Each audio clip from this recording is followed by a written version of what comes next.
இலக்கை நோக்கி டுவர்ட் த கோல். இந்த நிகழ்ச்சிக்கு உங்களை அன்புடன் வரவேற்கிறோம். Praise the Lord. ஆண்டவராகிய இயேசுவின் இனிய நாமத்தில் உங்கள் யாவருக்கும் அன்பின் வாழ்த்துக்கள். லூக்கா எழுதின சுவிசேஷம் 19ஆம் அதிகாரம் 41ஆம் வசனம். அவர் சமீபமாய் வந்தபோது நகரத்தை பார்த்து அதற்காக கண்ணீர் விட்டு அழுது.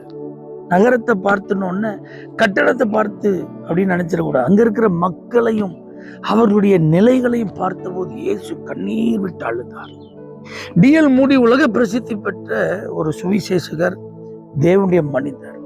இங்கிலாந்து தேசத்துல அவருடைய கூட்டங்களுக்கு ஆயிரக்கணக்கான ஜனங்கள் கூடி வருவது வழக்கம். பெரிய பெரிய பிரபலங்கள், பணக்காரர்கள், படித்த பட்டதாரிகள், மேதைகள் பயங்கரமா ஆர்வமா வர்றத அந்த நாட்களில பார்க்கலாம்.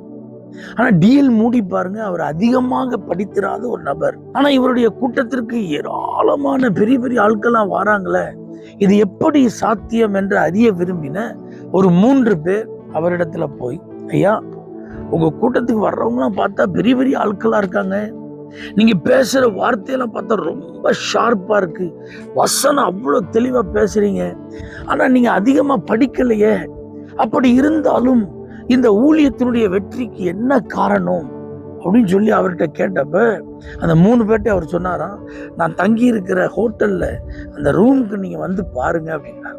அந்த ரூம்ல இந்த விண்டோ, அந்த ஜன்னலை திறந்து அந்த 3 பேரையும் பார்த்து சொன்னாராம், நீங்க வெளியில ஒரு 5 நிமிஷம் பாருங்க அப்படின்னு.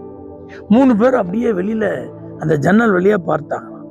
மூடி அவர்கள் அந்த 3 பேரை கூப்பிட்டு, நீங்க என்ன பார்த்தீங்க அப்படின்னு சொல்லி கேட்டார்.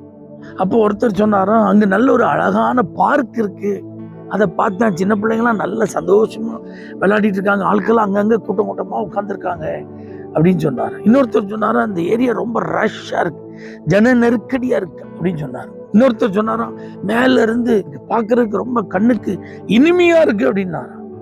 அப்படியா அப்படின்னு சொல்லிட்டு, இப்போ நான் பாக்குறேன், நீங்க பாருங்க அப்படின்னு சொல்லிட்டு இந்த மூடி அவர்கள் அந்த ஜன்னல் வழியா அவருடைய பார்க்க ஆரம்பித்த சில நொடிகளில் அவருடைய கண்களில் இருந்து கண்ணீர் வடிய ஆரம்பித்தார்.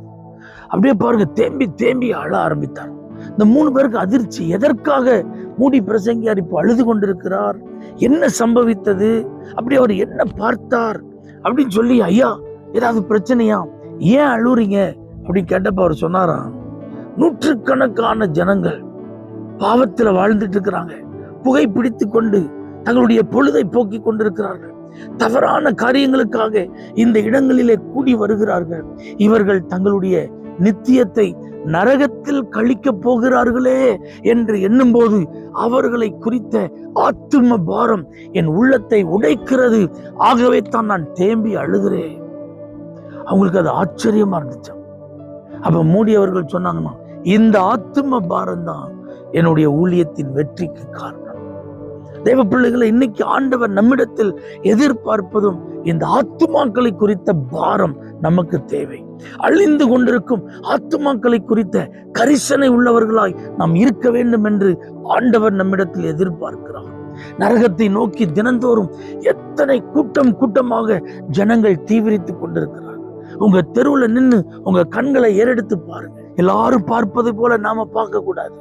இயேசு இல்லாமல் இவர்கள் நரகத்திற்கு செல்லுகிறார்களே, இவர்களுடைய வாழ்க்கை முடியும் போது இவர்கள் தங்களுடைய நித்தியத்தை நரகத்திலே கழிப்பார்கள் என்று நாம் அதை எண்ணும் போது நம்முடைய உள்ளத்திலும் கர்த்தர் அந்த பாரத்தை தர அவர் உண்மை உள்ளவராயிருக்கிறார்.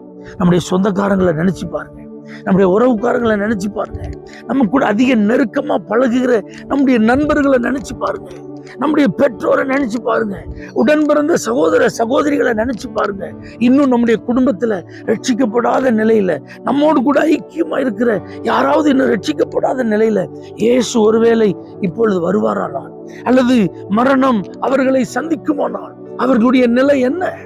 தெய்வ பிள்ளைகளே, இயேசுப்பா இந்த பூமிக்கு வந்தபோது அந்த ஆத்தும பாரத்தோடு அவர் அலைந்ததற்கு இந்த வசனம் ஒரு நல்ல உதாரணம். இன்றைக்கு கர்த்தர் அந்த ஆத்தும பாரத்தினால் நம்மை நிரப்புவாராக. ஆத்துமாக்களுக்காக அழுது ஜெபிக்கும் கிருபையை கர்த்தர் நமக்கு தருவாராக. இன்னைக்கு ஆண்டவர்கிட்ட கேளுங்க, எனக்கு ஆத்தும பாரத்தை தாரும் ஆண்டவரே, ஆத்துமாக்களுக்காக கண்ணீர் விட்டு ஜெபிக்கும் கிருபையை தாரும் என்று கேளுங்கள். கர்த்தர் உங்களை பார்க்கும்போது சந்தோஷப்படுவார். உங்க ஜெபம், உங்க கண்ணீரின் ஜெபம், உங்க முழங்கால் ஜெபம், ஆத்துமாக்களுக்காக நீங்க பாரப்பட்டு ஜெபிக்கும் ஜெபம் அநேகரை பாதாளத்தின் வல்லமையிலிருந்து விடுதலையாக்கும். அநேகர் நரகத்திற்கு நேராய் தீவிரிக்கிறது தடுக்கப்படும். உங்கள் நிமித்தம் அநேகர் பரலோகத்திற்கு வருவார்கள். பரிசுத்த ஆவியானவரே, ஆத்துமாக்களுக்காக பாரத்தோடு ஜெபிக்கும் கிருபையை எங்களுக்கு தாரும். அந்த ஆசீர்வாதமான அனுபவத்தை கொடுத்து வழிநடத்த ஜெபிக்கிறோம். இயேசுவின் நாமத்தில் பிதாவே, ஆமென். For prayer contact Pastor J. J. Kumar, El Shaddai Ministries, 9500252586, Surandai.